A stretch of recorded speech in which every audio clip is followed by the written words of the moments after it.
دور تھا کہ جب عرب قبائل چاروں اطراف سے بڑی عالمی طاقتوں اور تہذیبوں کے درمیان ہونے کے باوجود غیر اہم تھے، جہاں انسان کی کوئی اہمیت ہی نہ تھی۔ عرب معاشرہ عدل و انصاف و اخلاقی اقدار سے کوسوں دور تھا۔ جہالت کا زمانہ تھا، غلاموں سے انتہائی ناروا سلوک کیا جاتا تھا، بیٹیوں کو زندہ دفن کیا جاتا تھا، کوئی خاندانی نظام نہیں تھا، مختلف قبیلوں میں بٹے قبائل ایک دوسرے کے خون کے پیاسے تھے۔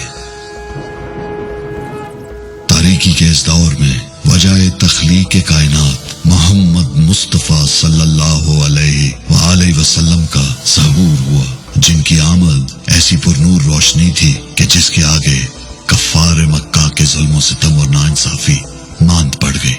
حق اور سچ ایسا کہ دشمن بھی آپ کو صادق اور امین کہے بنا نہ رہ پائے۔ اس زوال پذیر معاشرے میں صدائے حق بلند کرنا آسان نہ تھا، اور جب حق کی آواز اٹھی تو مزاحمت بھی بھرپور ہوئی۔ مصائب بڑھے تو آپ صلی اللہ علیہ وآلہ وسلم اللہ کے حکم سے مدینے کی جانب ہجرت فرمائی۔ مدینہ جو آپ کے استقبال کے لیے منتظر تھا۔ شہر مدینہ عدل و انصاف، بھائی چارہ، معاشرتی فلاح اور اخلاقی اقدار کی نئی تہذیب کا محور بنتا گیا، جہاں انسانیت جاگ اٹھی اور ایک اسلامی معاشرے کی بنیاد پڑی، جہاں تعلیم عورتوں کو تحفظ فراہم کرنا ریاست کی ذمہ داری ٹھہری۔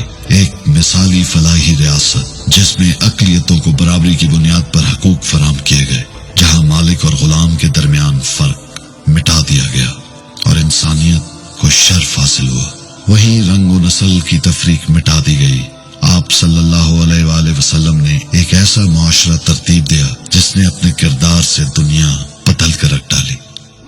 میدان بدر میں صرف 313 پر مشتمل دستے نے ایک نئے عالمی انقلاب کی بنیاد رکھی۔ آپ صلی اللہ علیہ وآلہ وسلم نے بحیثیت فاتح مکہ عام معافی کی روایت ڈال کر امن کا نیا رستہ دکھایا۔ یہ دنیا کا واحد انقلاب تھا جو انسان کی لاشوں پر نہیں بلکہ حسن کردار، ایمان اور سچائی کے اصولوں پر قائم ہوا۔ بے شک اسلام پیار، اخوت اور امن کا دین ہے، نہ کہ زور اور زبردستی کا۔ نبی پاک صلی اللہ علیہ وآلہ وسلم صرف 10 سالوں میں ایک ایسا بڑا انقلاب لے کر آئے جس نے دنیا کی امامت کی، جس کے آگے 2 عالمی قوتیں رومن اور پرشین امپائر نے جذبہ ایمانی والے کے سامنے گھٹنے ٹیک دیے۔ یہ ایک فکری اور نظریاتی انقلاب تھا جس کی بدولت مسلمانوں نے سیاسی، عسکری، معاشرتی اور معاشی قوت بن کر اقوام عالم میں علم و حکمت، سائنس اور ٹیکنالوجی میں بھی اپنی برتری کا سکہ جمایا۔ علم، تہذیب و تمدن صدیوں تک عروج پر رہی، پھر وقت نے کروٹ بدلی۔ تعلیمات نبوی سے دوری اور اخلاقی پستی نے غلامی کو ہمارا مقدر بنا دیا، اور اب ضرورت اس امر کی ہے کہ ہم عملی طور پر آقا دو جہاں رسالت مآب حضرت محمد مصطفیٰ صلی اللہ علیہ وآلہ وسلم کی سنت پر عمل پیرا ہوں اور عدل و انصاف، انسانیت، سچائی، دیانتداری اور نیک کردار سے طرز زندگی اپنائیں۔ اس لیے رحمت العالمین اتھارٹی کا قیام عمل میں لایا جا رہا ہے، جس کا بنیادی مقصد اور کردار سب کو متحد کرنا اور ہم آہنگی پیدا کرنا ہے، دنیا کو اسلام کی اصل شکل دکھانا ہے۔ اس اتھارٹی میں دنیا کے نامور اسکالرز اپنا کردار ادا کریں گے۔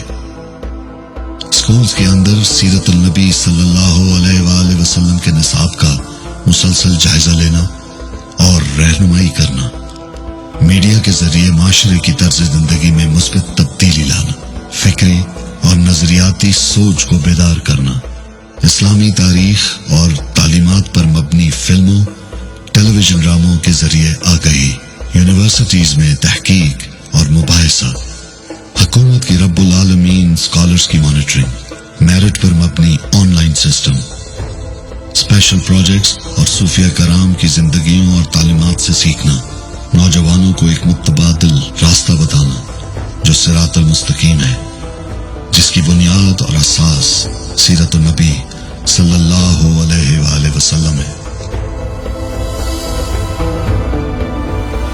سبق